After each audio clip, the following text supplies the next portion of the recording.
Kolikšna bo strošek te sečnje dreves, kdo bo to plačal?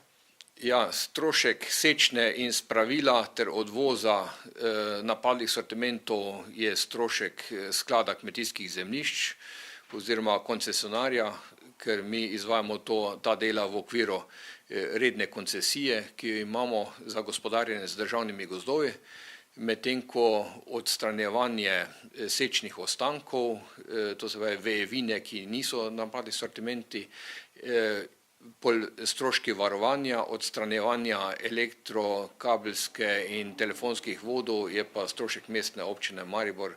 Naš strošek je približno tam okrog 45 € po kubičnem metru, vseh kubikov, ki je tu noter, je pa 645. Kaj boste s temi drevesi naredili v bistvu, kam gredo? Ja, mi si prizadevamo seveda, da bi iz tega lahko izdelali čim več uporabnih sortimentov, čeprav je teren seveda zelo neugoden in je precej lomov, vendar računamo, da tisto, kar bo tehničnega lesa, hlodovine, da bo lahko prevzela naša lesna industrija, medtem ko ostalo drva bojo pa na trgu na razpolago zainteresiranim kupcem. Od tega računamo, da bo neto sortimentu napadlo okrog 540 kubikov, ker nekaj je seveda vejevine, listja in tiste mase, ki se ne daje na trg.